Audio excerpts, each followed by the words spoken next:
অর্ধাঙ্গিনী। আপনার জীবনে অর্ধাঙ্গিনীর ভূমিকা কি হতে পারে?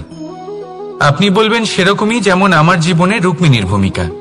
এটা সত্যি, কিন্তু এটাও সত্যি কথা যে আমার আর রুক্মিণীর এই সম্পর্ক তাকে আরো গভীর করার জন্য অত্যন্ত প্রয়োজনীয় হলো আমরা প্রথমে বন্ধু হই।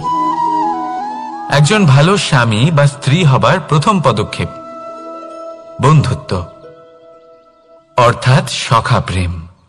যতক্ষণ না এক স্বামী স্ত্রী নিজেদের সম্পর্কে বন্ধুত্বের মাহাত্ম্য বুঝতে পারবেন না, ততক্ষণ এই সম্পর্ক যেন অপূর্ণ থেকে যাবে। আর তারপর এই সম্পর্কে জন্ম নেয় সেই অনুভূতি, যেমন অধিকার, যেমন অভিমান। এই দুই ভাবনা যা এই সম্পর্ক ভাঙার প্রথম পদক্ষেপ হয়ে থাকে। সেই জন্য নিজের দাম্পত্য জীবনে অধিকার ফলানোর আগে নিজেকে জিজ্ঞাসা করুন, আপনি কি আপনার জীবনসঙ্গীর সব থেকে ভালো সখা হতে পেরেছেন? সম্পর্ক আরো উন্নত হবে। রাধা রাধা। ধৈর্য। এই ধৈর্য কি কোনো গুণ, কোনো অনুভূতি, কোনো দৃষ্টিভঙ্গি? আমার জন্য ধৈর্য এক বাহন। আপনি হয়তো ভাবছেন এই কেমন বাহন? বাহন তো ঘোড়া হতে পারে, হাতি হতে পারে, উটও হতে পারে, কিন্তু ধৈর্যকে বাহন বানানো মানে? চলুন আপনাকে একটা কথা বোঝাই। পৃথিবীতে এমন কোনো বাহন নেই যে তার আরোহীকে আছড়ে ফেলেনি। সেটা উট হোক বা হাতি হোক বা ঘোড়া হোক, চলতে চলতে কখনো নড়বড় করেই বসে। তারপর সেই আরোহী পরে কারোর পায়, তারপর পরে তার নিজের নজরে। কিন্তু ধৈর্যরূপী বাহন কখনো কাউকে ফেলে না, কখনো না। না সেই আরোহী কারোর পায়ে পড়ে, আর না তো নিজের নজরে। কারণ ধৈর্য আপনাকে বিবেক প্রদান করে, বিবেক আপনাকে পরিকল্পনায় সাহায্য করে, আর পরিকল্পনা প্রদান করে আপনাকে শক্তি, আপনার লক্ষ্যের দিকে অগ্রসর হওয়া। বুঝলেন? ধৈর্যকে সঙ্গে রাখুন, নিজেকে আরো ধৈর্যশীল করে তুলুন। এই ধৈর্যের সাহায্যে আরোহণ করে দেখুন কিভাবে এই বাহন আপনাকে আপনার গন্তব্যে পৌঁছে দেবে। রাধা রাধা। অনেকে আমাকে অনেকবার জিজ্ঞেস করেছেন যে কানাই, রুক্মিণী হলো তোমার অর্ধাঙ্গিনী, তাহলে কেন ওর এই যাত্রা এত কঠিন হলো? কেন তোমার এই অগাধ অখণ্ড ভালোবাসা পাওয়ার জন্য ওকে এত কঠিন পরীক্ষার সম্মুখীন হতে হলো? আসুন আমি আপনাকে একটা কথা বোঝাই। অগাধ অখণ্ড ভালোবাসার এই পথ, তা তো কঠিনই হবে। এবার এরকমই এক যাত্রা করতে হয়েছে রুক্মিণীকে, পরিশুদ্ধ ভালোবাসা বুঝতে পারার যাত্রা। এমন ভালোবাসা যা কিনা ক্রোধ, ভয়, মোহ, অধিকার, অহংকার, হিংসা এই সমস্ত বিকারের ঊর্ধ্বে। এবার এই যাত্রায় ওকে সাহায্য করবে রাধা। আর শুধু তাই নয়, আমি আপনাকে বলি, সংসারের প্রত্যেক নারী এই যাত্রা করে থাকেন। এবার যে নারী এই যাত্রার শেষ পর্যন্ত পৌঁছতে পারেন, তিনি এক উচ্চ স্তরে পৌঁছে যেতে পারেন, যেখানে তাকে বলা হয় অর্ধাঙ্গিনী। রাধা রাধা। সমস্যা। এবারে বলুন, সমস্যা কার জীবনে নেই? প্রত্যেকের জীবনে সমস্যা থাকেই। হ্যাঁ ঠিক আছে, জীবন আছে যখন, তখন সময়ের সাথে সমস্যাও আসবে। কিন্তু প্রত্যেক সমস্যাই কি সময়ই নিয়ে আসে? না, আপনি সমস্ত সমস্যার দায় সময়কে দিতে পারেন না। বেশিরভাগ সমস্যা তো এমন হয়ে থাকে যাদের আমরা নিজেরাই ডেকে আনি। হে সমস্যা, এসো, আমি তোমার জন্য অপেক্ষা করছি। কিভাবে? এবার এটা নির্ভর করছে আপনার হ্যাঁ বা না এর ওপরে। বেশিরভাগ সমস্যাই এই জন্য আসে যেহেতু আমরা বারবার হ্যাঁ বলতে থাকি, আর বেশিরভাগ সমস্যা এই জন্যই আসে যেহেতু আমরা সঠিক সময় না বলতে পারি না। সেই জন্য না ভেবে চিন্তে কোনো কথা বা কোনো প্রস্তাবে সমর্থন করলে তা আপনাকে খুব বড় বিপদে ফেলে দিতে পারে। সেইখানেই কখনো না না বলতে পারা তা আপনাকে তার থেকেও বড় বিপদে ফেলে দিতে পারে। তাই মনে রাখবেন, এই অত্যন্ত জরুরি শিক্ষা। সব সময় খুব ভেবে চিন্তেই হ্যাঁ বলবেন আর দৃঢ়তার সাথে না বলবেন।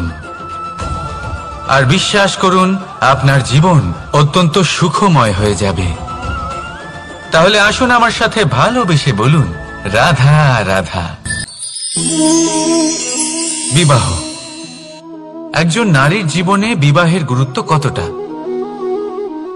আসুন আমরা কথা বলি রুক্মিণীকে নিয়ে। একজন নারী যিনি পবিত্র মানসিকতা নিয়ে কাউকে ভালোবেসেছেন, তাকে বিয়ে করতে চেয়েছেন।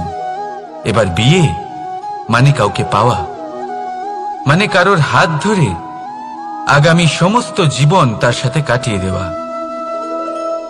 এবার আমার হাত ধরে রুক্মিণী বিয়ের সুখ তো নিশ্চয়ই পেয়েছে, কিন্তু ওর এই প্রেমের যাত্রা এর অন্ত হলো না, বরং তা শুরু হলো।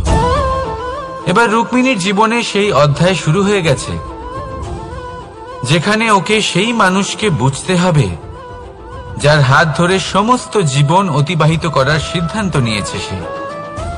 এবার এরকম একটা সময় প্রত্যেকের জীবনে এসে থাকে।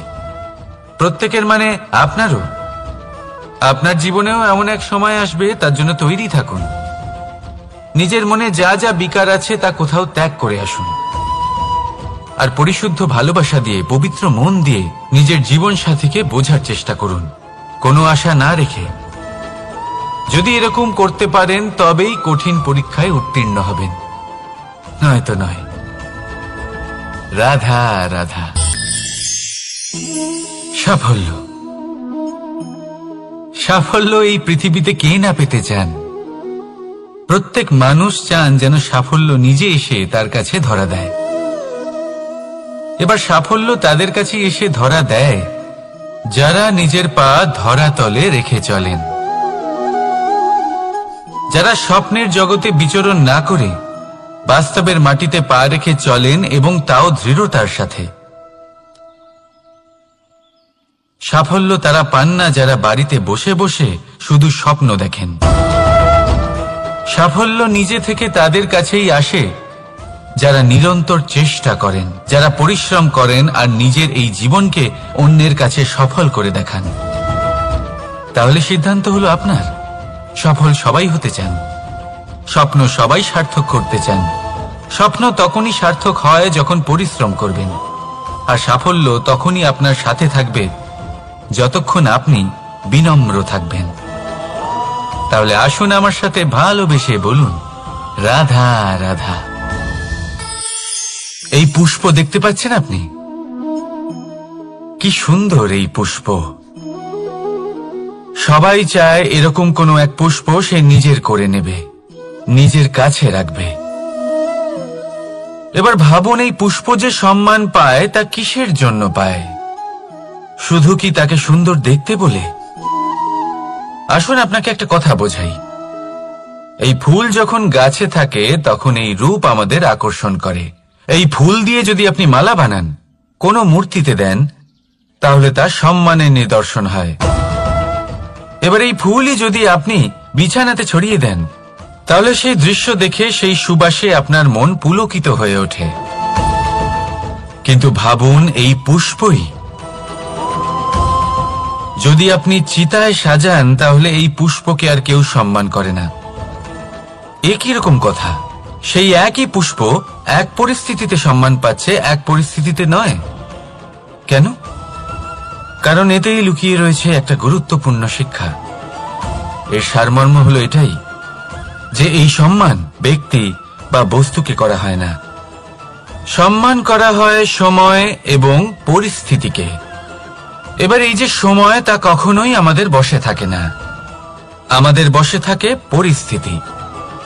আমাদের পরিস্থিতি কেমন হবে তার সিদ্ধান্ত স্বয়ং আমরাই নিই, আর যেরকম আমাদের পরিস্থিতি হবে সেরকমই আমাদের সম্মান করা হবে। তাহলে আসুন আমার সাথে ভালোবেসে বলুন, রাধা রাধা। আপনি কখনো কোনো ঝর্ণার ধারে বসে থাকুন আর সেই ধ্বনি শুনতে থাকুন। আহা হা হা, সেই ধ্বনি মনকে শান্ত করে দেয়, আমাদের মধ্যে এক আনন্দের সঞ্চার করে। একেই আমি বলি নৈসর্গিক সঙ্গীত। কখনো ভেবে দেখেছেন এই সঙ্গীত উৎপন্ন করার জন্য জলকে কত পরিশ্রম করতে হয়, কি না করতে হয়? ভেবে দেখুন সেই জল কোথা কোথা থেকে পড়েছে, কত কত পাথরের সাথে ধাক্কা খেয়েছে, কত তীক্ষ্ণ পাথরের সাথে সম্মুখীন হয়েছে, তাকে কিভাবে পার করেছে, নিজের শরীরের সাথে লেগে থাকা সেই পাথরের সাথে কিভাবে সংঘর্ষ করেছে, কিভাবে সামনে এগিয়েছে।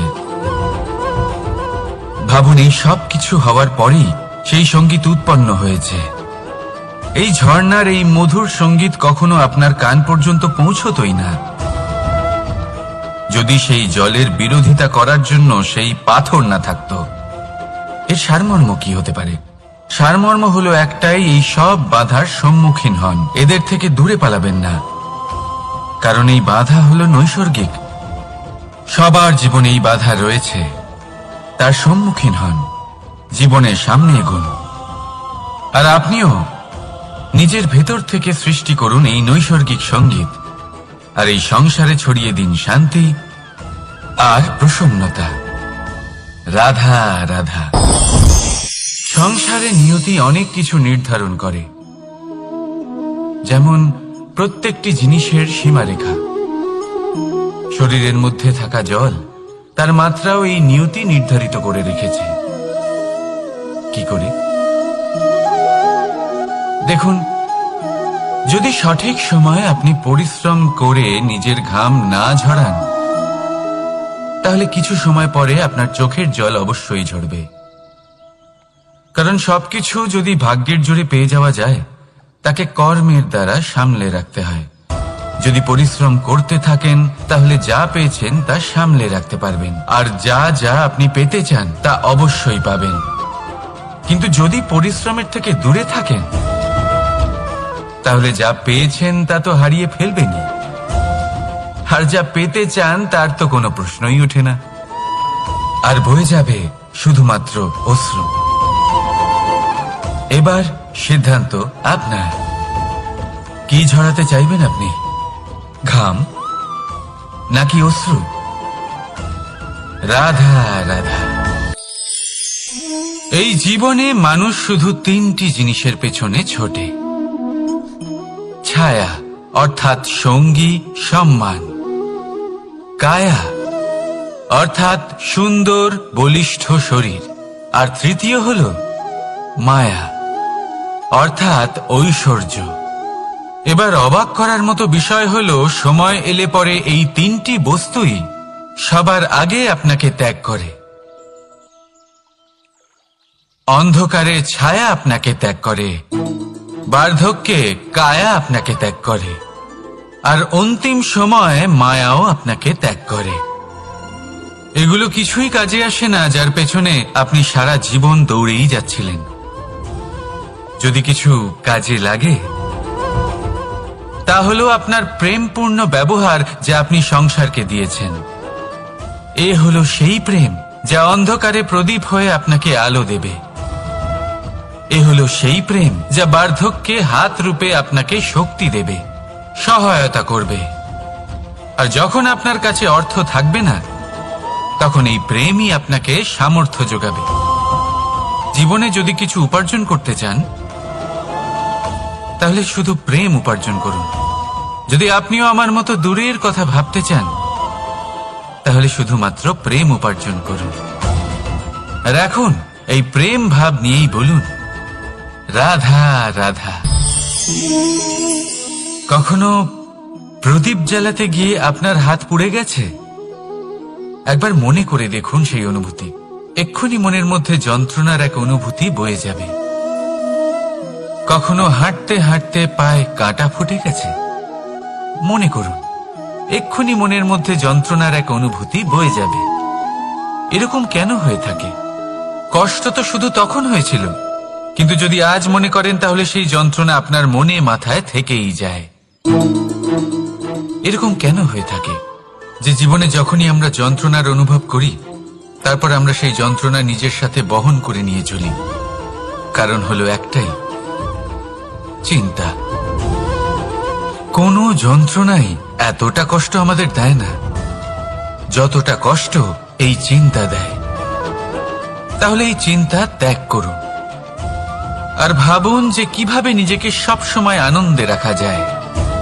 আর অতীতকাল এবং ভবিষ্যতের চিন্তা ছেড়ে দিন, এই বিষয়ে ভাবাই ছেড়ে দিন।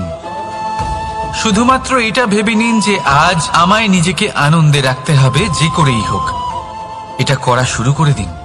তারপর আপনি দেখবেন আপনার কাল, পরশু, পরের সপ্তাহ, সমস্ত মাস, সমস্ত বছর, পরের বছর, সম্পূর্ণ জীবন আপনি শুধুমাত্র প্রসন্নতাই পাবেন। এবার আসুন এই প্রসন্নতার সাথেই বলুন, রাধা রাধা।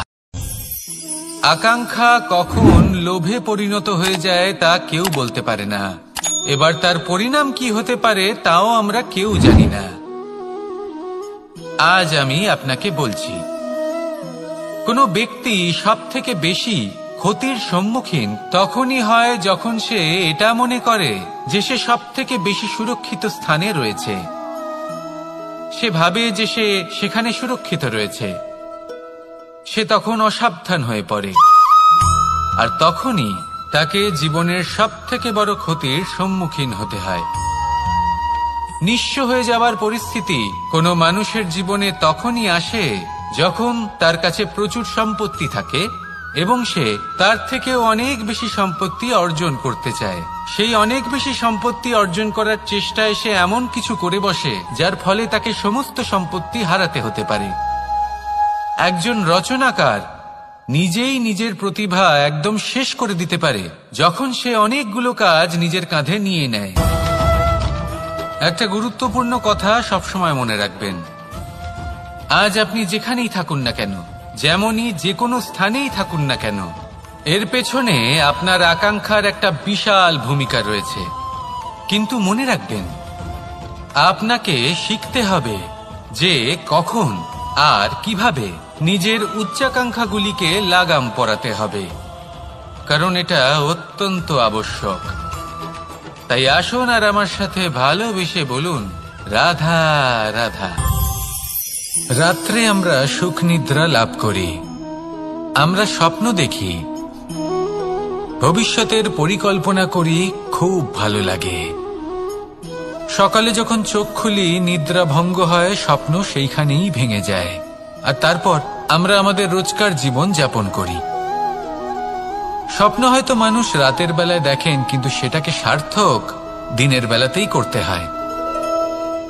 রাতে মধুর বাতাসের নিচে কোমল শয্যায় শুয়ে মাতার গলায় মিষ্টি গান শুনতে শুনতে নিদ্রায় আচ্ছন্ন হওয়া, স্বপ্ন দেখা, ভবিষ্যতের পরিকল্পনা করা বড়ই সরল।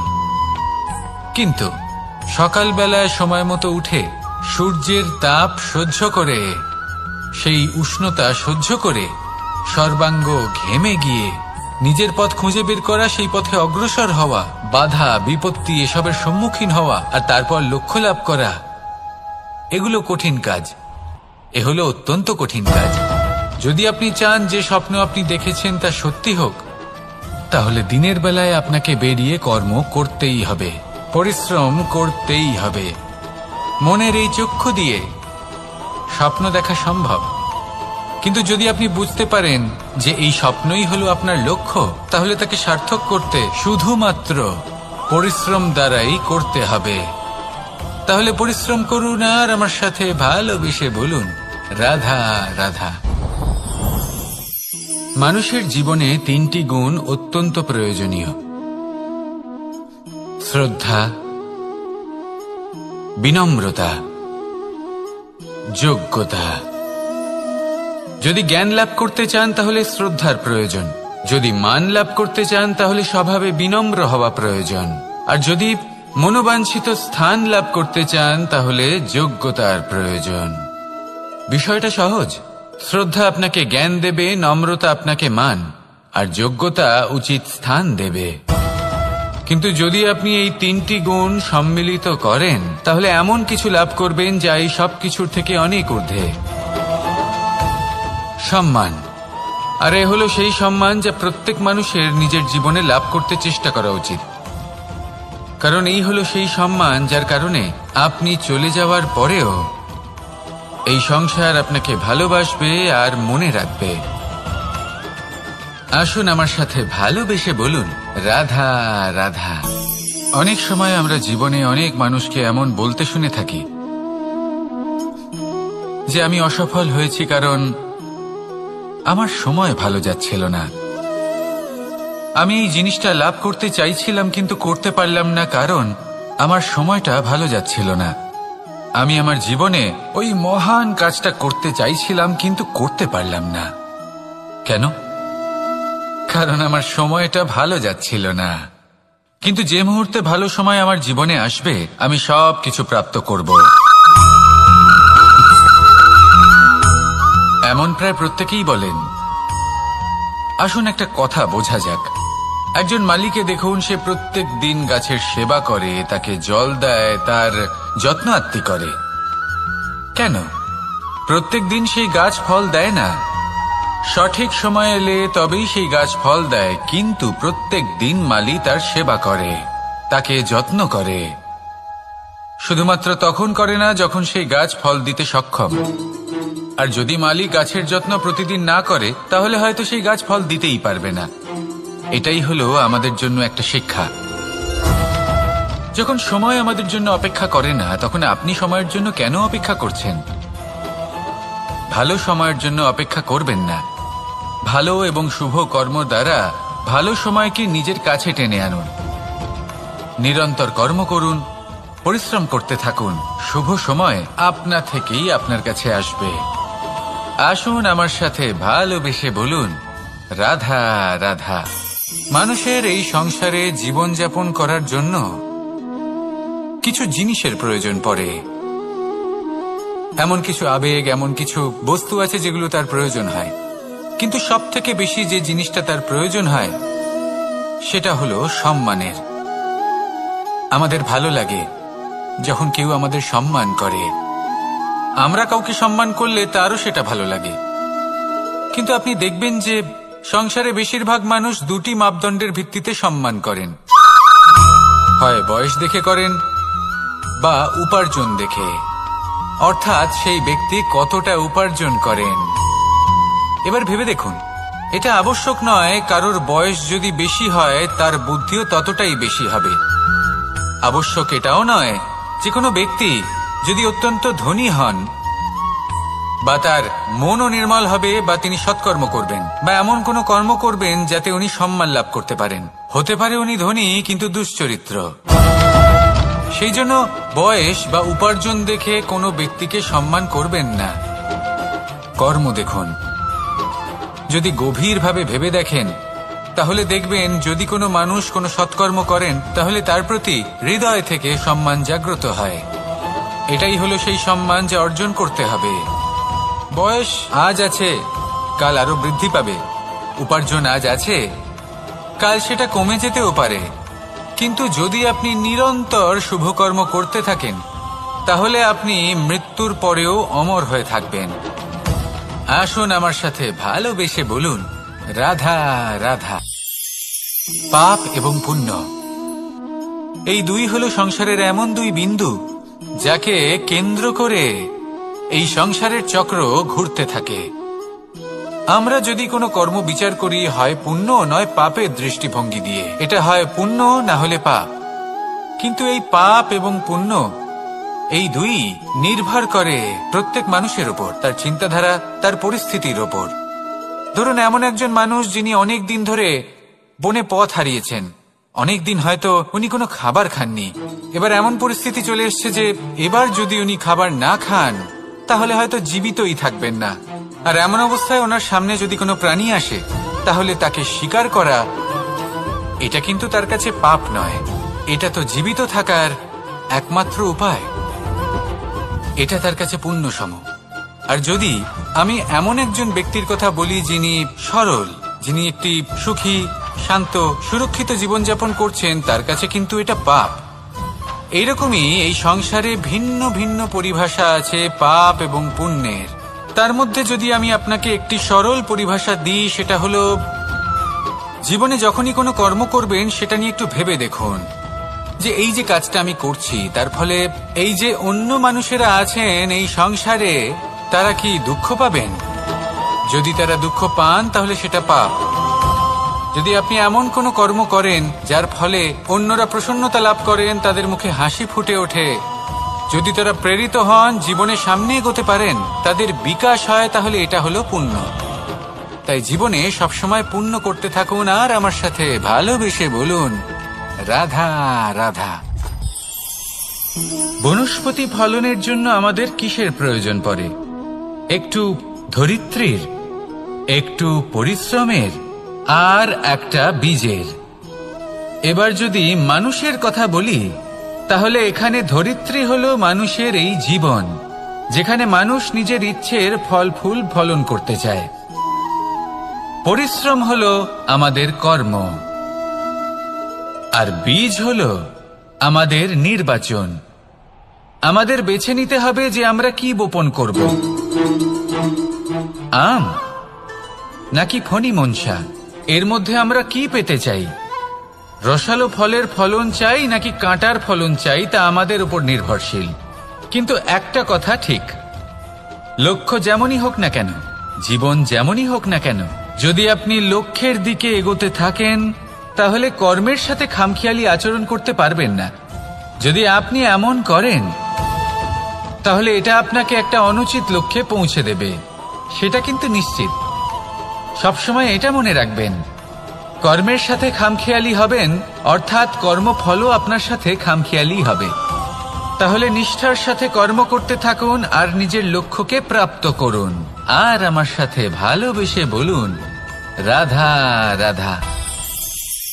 অগ্নি চতুর্থ তত্ত্ব, সব থেকে বেশি গুরুত্বপূর্ণ, কিন্তু তার থেকেও বেশি ভয়াবহ। কখনো অগ্নিকে নিয়ন্ত্রিত রূপে উনুনে জ্বলতে দেখেছেন? এই অগ্নি আমাদের খাবার বানাতে সাহায্য করে, যা আমাদের শক্তি প্রদান করে। কিন্তু এই অগ্নি যখন বিচলিত হয়ে, অনিয়ন্ত্রিত হয়ে কোনো বনের আগুন হয়ে ওঠে, তখন মহা বিনাশ ঘটে যায়। আপনারই অন্তরের ঊর্জা হলো এই অগ্নি। এটা আপনার শক্তিও, আপনার ক্রোধ। একে ব্যবহার কিভাবে করবেন তা আপনারই হাতে। যদি কোনো ব্যক্তি নিজের অন্তরের এই ঊর্জাকে ব্যবহার করেন শক্তির রূপে, তাহলে সে বিকাশ ঘটাতে পারে, নির্মাণ ঘটাতে পারে। কিন্তু যদি কোনো ব্যক্তি তার অন্তরের ঊর্জাকে বিধ্বংসী অস্ত্র বানিয়ে ফেলেন, তাহলে নিশ্চিত রূপে মহা বিনাশ ঘটতে পারে, যাতে বিনাশ তারও অবশ্যই হবে। অনেক বছর পূর্বে এমনই এক আগুনের দ্বারা এই সুন্দর পৃথিবীর নির্মাণ হয়েছিল, আর অনেক বছর পূর্বে এমন এক আগুনেই সমস্ত জীব এবং সংসার বিলুপ্ত হয়ে গেছিল। এবার আপনি আপনার অন্তরের ঊর্জা দ্বারা বিনাশ ঘটাতে চান নাকি নির্মাণ ঘটাতে চান, সেই সিদ্ধান্ত আপনারই। আসুন আমার সাথে ভালোবেসে বলুন, রাধা রাধা। কখনো কখনো এমন হয়, আমরা আমাদের বাড়ির উঠোনে বীজ বপন করি, আর তা বিকশিত হয় একটা সুন্দর বৃক্ষে। তার শাখাগুলি প্রতিবেশীর বাড়ি পর্যন্ত পৌঁছয়।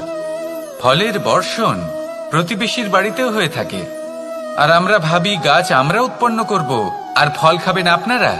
এই কেমন কথা হলো? আপনাকে এই কথা বুঝতে হবে যে এসব হলো ভৌতিক বস্তু, সাংসারিক বস্তু। কখনো নিজের বাড়ির বাগানে ভালোবাসার গাছ বপন করে দেখুন, তার শাখাও প্রতিবেশীর বাড়ি পর্যন্ত পৌঁছবে, ফলের বর্ষণ সেখানেও হবে। কিন্তু সেই ফল চাইতে আপনাকে যেতে হবে না, সেই ফল দ্বিগুণ মাত্রায় আবার আপনার কাছেই ফিরে আসবে। তাই নিজের বাড়িতে আর নিজের মনে ভালোবাসার গাছ উৎপন্ন করুন। এই জীবন প্রসন্ন হয়ে বলবে, রাধা রাধা। কখনো ভেবে দেখেছেন আমরা জিহ্বার সাথে সাথে কান কেন পেয়েছি? এবার আপনি বলবেন, এ তো সহজ কথা, যাতে আমরা কথা বলার সাথে সাথে শুনতেও শিখি। এবারের আরো একটা গুরুত্ব আছে। আগে আমাকে বলুন, নিজের প্রশংসা শুনতে কার না ভালো লাগে? সবারই ভালো লাগে। এটাই হলো মূল কথা। যদি এই কান দিয়ে আপনি নিজের প্রশংসা শুনতে চান, তাহলে সর্বপ্রথম এই জিহ্বা দিয়ে অন্যের প্রশংসা করতে শিখুন।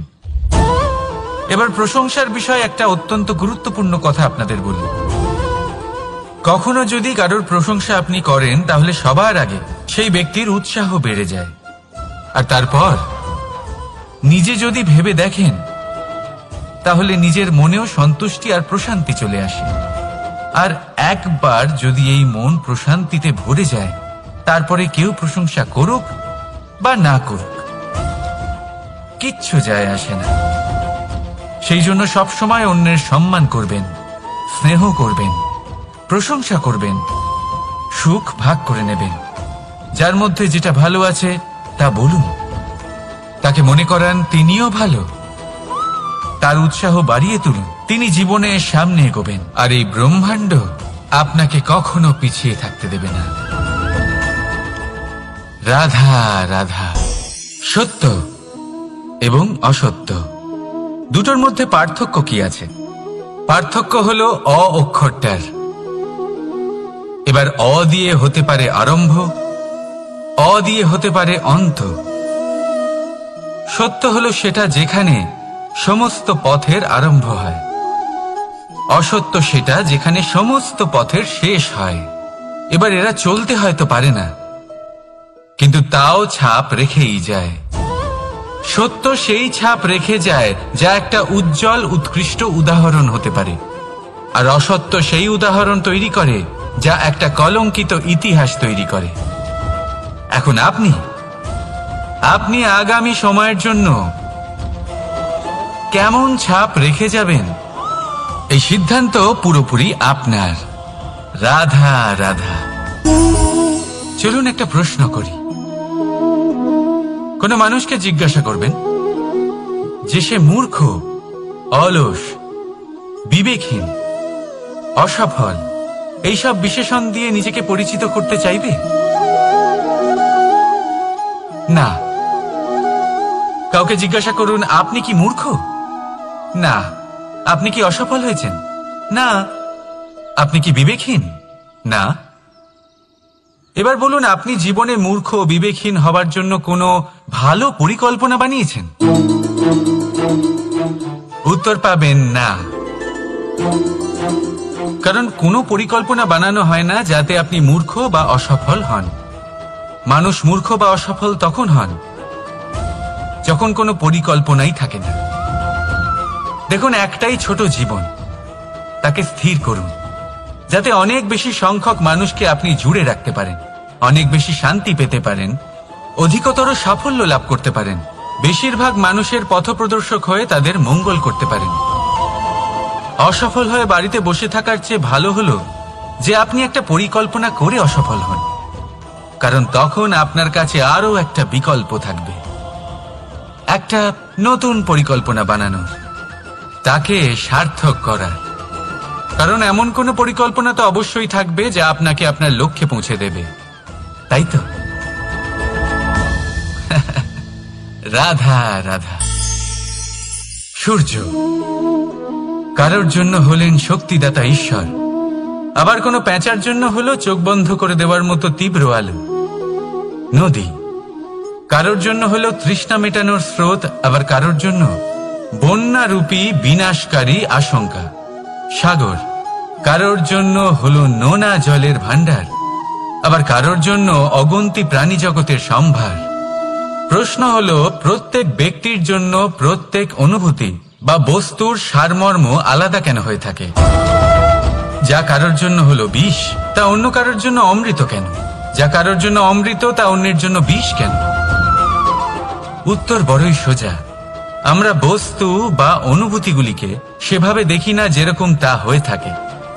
আমরা বস্তু বা অনুভূতিকে সেভাবে দেখি যেরকম আমরা হয়ে থাকি।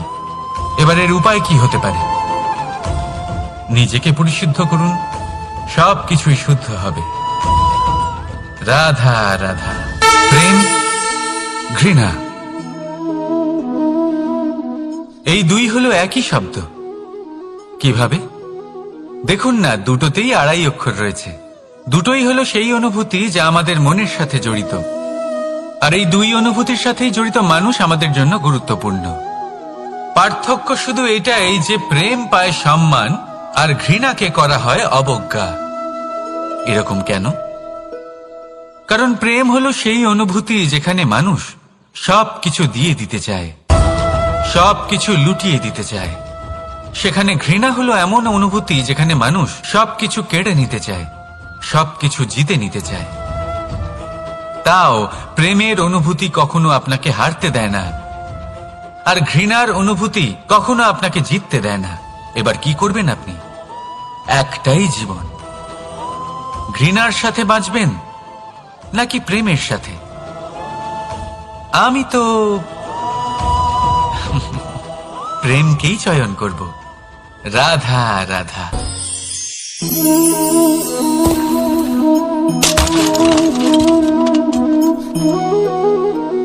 এ কি হলো? আমি আঘাত পেতেই এটা হাত থেকে পড়ে গেল কেন? ভেঙে গেল কেন? এবার আপনি বলবেন এরকমই তো হয়ে থাকে এই জীবনে, এই সংসারে। আঘাত লাগার পরে আমাদের হাতে যা থাকে তা পড়ে যায়, যা তৈরি হয় তা ভেঙেও যায়। কিন্তু এটা কি সত্যি?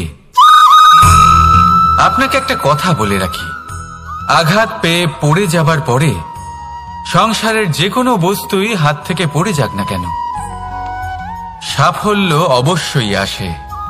যতই খারাপভাবে আপনি পড়ে যান, আপনি আঘাত পান, ভবিষ্যৎ অবশ্যই ভালো হবে। কারণ এই আঘাত, অসফলতা, এই অসুবিধা, এগুলো আমাদের এমন ভাবে পরিশুদ্ধ করে যেমন আগুন সোনাকে করে থাকে। সেই জন্য জীবনে শুধু সামনে এগোতে থাকুন, দৃঢ়তার সাথে এগোতে থাকুন, আর কখনো আঘাত পেয়ে পড়ে যেতে ভয় পাবেন না। কারণ এটা আসন্ন সাফল্যের সংকেত। আর সাফল্য তখনই আসবে যখন আপনি পড়ে যাবেন, যখন আপনি আবার উঠে দাঁড়াবেন এবং আপনি আবার জীবনে সামনে এগোতে থাকবেন। রাধা রাধা। সময় অত্যন্ত কঠোর প্রভু। আপনি অনেক লোককে এটা বলতে শুনে থাকবেন, আমার কাছে এত সময় নেই, এই কাজে আসলে অনেক সময় লেগে যাবে, এই বিষয়ে ভাবার জন্য আমার সময় লাগবে। আচ্ছা, আমি আপনাকে একটা কথা বলে রাখি, যদি আপনি এটা নিশ্চিত করার জন্য বেশি সময় নিয়ে ফেলেন যে আপনার কি করা উচিত, তাহলে সময় এটা নিশ্চয়ই করে নেবে যে আপনার সাথে কি করা যেতে পারে। কারণ এই সময় এ কিন্তু অত্যন্ত কঠোর। যতক্ষণ আপনার সাথে রয়েছে এর সমাদর করতে শিখুন, এর সম্মান করতে শিখুন, এর সদ্ব্যবহার করতে শিখুন। যদি এরকম না করেন তাহলে এই সময়ের নিজেকে আর আপনাকে বদলাতে অধিক সময় লাগবে না। তাহলে আসুন, এবার সময় এসে গেছে ভালোবেসে বলার রাধা রাধা। এই পাথর দেখছেন আপনি, নদীর তলদেশে পাওয়া যায়। প্রয়াস করতে থাকে যাতে নদীর জল প্রবাহকে আটকাতে পারে। আটকাতে কি পারে? কখনোই নয়, বরং তার ধারালো কোণাগুলো মসৃণ হয়ে যায়। এবার এ থেকে কি শিক্ষা পাওয়া যায়? এর থেকে এটাই শিক্ষা পাওয়া যায় যে ব্যক্তি দৃঢ়তার সাথে জীবনে শুধু আগে এগোতে থাকেন না থেমে, তিনি না শুধু নিজের লক্ষ্য প্রাপ্তি করতে পারেন, বরং নিজের পথের সমস্ত বাধার অস্তিত্বই পাল্টে দিতে পারেন। তাহলে আপনি কি হতে চাইবেন? সেই ব্যক্তি যিনি নিজের বাধাকে দূরে ঠেলে আগে এগোতে পারেন, নাকি সেই ব্যক্তি যিনি অন্য কারোর পথে বাধা হয়ে থেকে তার নিজের অস্তিত্বই হারিয়ে ফেলেন? সিদ্ধান্ত হলো আপনার। রাধা রাধা।